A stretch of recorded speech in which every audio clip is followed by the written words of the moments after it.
Bismillahirrahmanirrahim. Assalamualaikum warahmatullahi taala wabarakatuh. Salam sejahtera, salam Malaysia Madani, salam Sabah Maju Jaya. Saya Herlina binti Makana, Pengarah Bahagian Governance dan Korporat Jabatan Perkhidmatan Awam Negeri Sabah. Kecemerlangan bukanlah satu destinasi, tetapi satu perjalanan yang berterusan.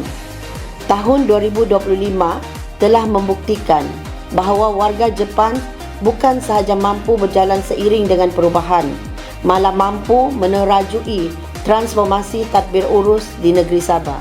Sejajar dengan fungsi bahagian governance dan korporat Jepang yang bertindak sebagai bahagian yang mengurus serta memperkukuh imej Jabatan Perkhidmatan Awam Negeri Sabah bagi merealisasikan hasrat kerajaan untuk meningkatkan kualiti penyampaian dan imej perkhidmatan awam. Izinkan saya berkongsi sedikit mengenai pencapaian bahagian governance dan korporat Jabatan Perkhidmatan Awam bagi tahun 2025.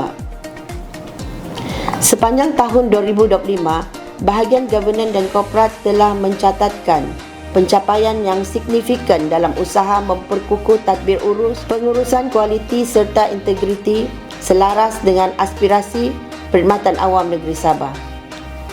Salah satu pencapaian utama ialah kejayaan mencapai 100% dokumentasi pelaksanaan Sistem Pengurusan Bersepadu IMS Jepang, merangkumi Sistem Pengurusan Kualiti QMS dan Sistem Pengurusan Anti Rasuah ABMS, yang mana ini membuktikan tahap kesiapsiagaan Jepang dalam mengamalkan piawaian antarabangsa secara menyeluruh dan berstruktur.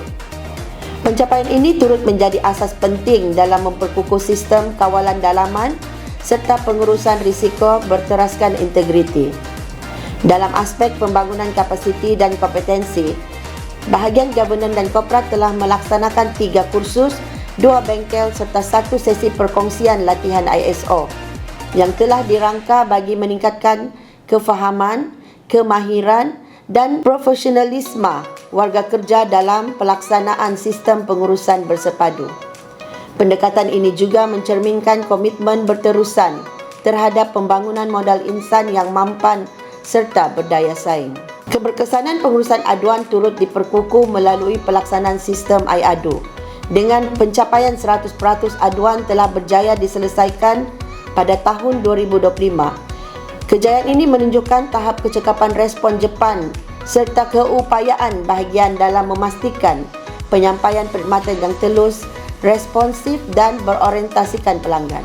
Bahagian governance dan korporat juga dengan kerjasama bahagian integriti dan governance negeri Sabah BIGONS telah menganjurkan seminar integriti pentadbiran daerah negeri Sabah SIPDAS pada tahun 2025, yang mana program tersebut telah melibatkan seramai 70 orang pegawai daerah dan penolong pegawai daerah.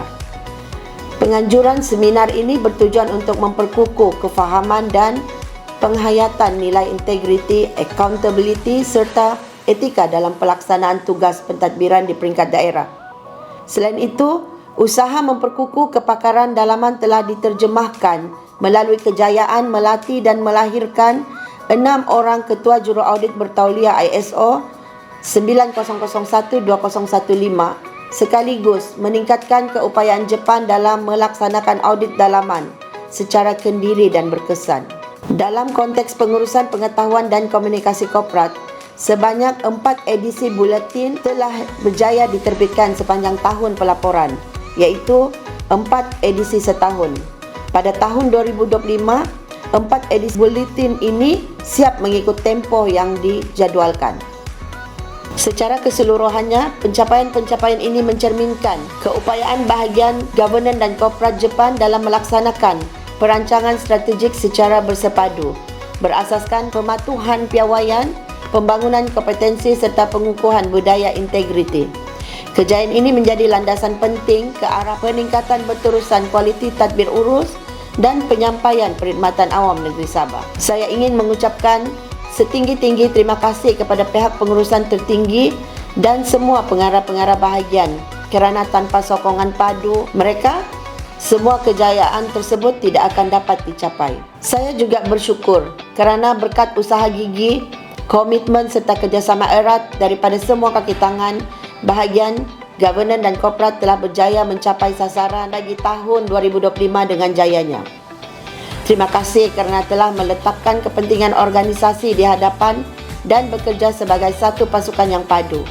Mari kita jadikan pencapaian 2025 ini sebagai batu lonjakan untuk melangkah ke tahun 2026 dengan semangat yang lebih kental. Kejayaan ini bukan sekadar angka di atas kertas, tetapi ia adalah bukti dedikasi semua kaki tangan yang terlibat dalam pelaksanaannya.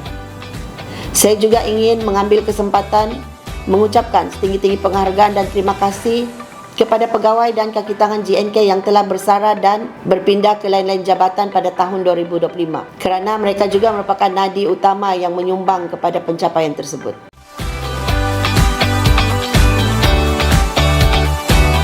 Untuk perancangan tahun 2026, kejayaan tahun 2025 telah membuktikan bahawa dengan komitmen tinggi dan kerjasama padu, JNK mampu mencapai setiap sasaran yang ditetapkan. Namun, pencapaian tersebut bukanlah sebuah destinasi akhir. Sebaliknya, ia merupakan titik tolak bagi JNK untuk bergerak dengan lebih tersusun dan berstrategi. Melangkah ke tahun 2026, matlamat kita bukan sekadar meneruskan momentum sedia ada, tetapi memperkukuh asas organisasi melalui sasaran yang jelas, terukur dan berimpak tinggi. Tahun ini menuntut kita untuk memperkukuh sistem penyampaian, meningkatkan kepercayaan awam dan memastikan setiap tindakan berpaksikan prinsip tadbir urus yang terbaik. Bagi merealisasikan aspirasi tersebut, perancangan tahun 2026 akan ditumpukan kepada 3 keutamaan strategik berikut. Pertama, pemantapan standard melalui pensijilan ISO. Pensijilan ISO bukan sekadar satu pengiktirafan, tetapi bukti nyata komitmen Jepang terhadap sistem kerja yang sistematik, telus dan berintegriti. Sasaran kita adalah untuk memperoleh pensijilan sistem pengurusan bersepadu IMS Jepang yang merangkumi sistem pengurusan kualiti QMS dan sistem pengurusan anti rasuah ABMS. Seterusnya yang kedua adalah transformasi pengurusan aduan secara efektif. Kepercayaan pihak berkepentingan adalah aset utama organisasi. Kita perlu memastikan setiap maklum balas diuruskan dengan pantas dan tuntas. Sasaran kita pada tahun ini adalah untuk mencapai 100% penyelesaian aduan melalui sistem iAdu dalam tempoh masa yang ditetapkan sepanjang tahun 2026. Dan seterusnya, pelaksanaan dan pemantapan OACP. Pelan anti rasuah organisasi OACP harus menjadi dokumen hidup yang membudayakan integriti dalam operasi harian, bukan sekadar hiasan di pejabat. Strategi pengukuhan memastikan pemantapan 100% pelaksanaan inisiatif OACP serta pelaporan berkala dalam sistem IDO.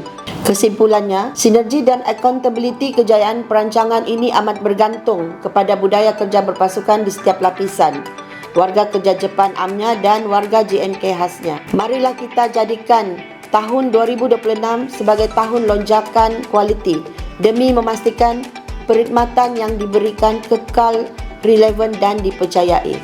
Sekian dan terima kasih. Saya Herlina binti Makana, bahagian Governance dan Korporat Jabatan Perkhidmatan Awam Negeri Sabah.